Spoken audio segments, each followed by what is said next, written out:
Halo vlog bro, pria sawai di channel ke jangan kum jauh semua like dengan video kum jauh subscribe dengan channel ke jangan boleh sebut ada yang tangi apa ya result jangan kaki bang menin ke match itu senyaman menang step kainglan percaya apa nama kainglan kalau yo argol lah not tiga jangan kai ya kita ki argol lah tep dau Bellingham ka minit ka ban robo ban Harry Kane ka minit ka ba Henry Bonyo pat ka England ka lay ora ito ka jinjob masa way pat ka jingla kai ka kana persya ka ya ka Croatia ka lay yo ka jinjob nang bada ala ka way ya ki argol jang ka Croatia la tep da pi susik ka minit ka ba lay po way ba dia ka gol ka ba ala tep da u en Velasic ka minit ka ba pra po lay Croatia ka lay ora ito ka jinjob nang jingla kai ba dia si gol jong ka kana la tep da u di Lukasen ka minit ka ba nya po lay masa way pat ka jingla kai ka Colombia persya ke Portugal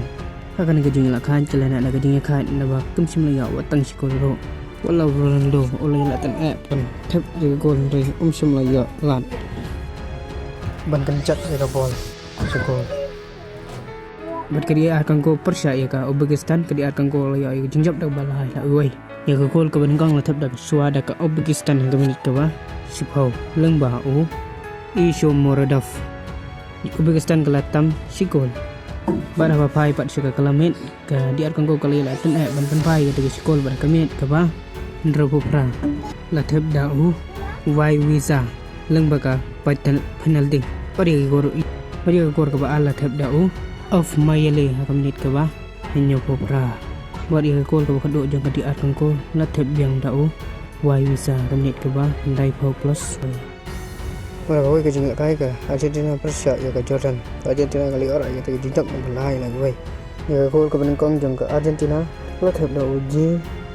lo Celso agmet ka bakat khandai bat al Martinez agmet ka ba lai pho lang baka penalty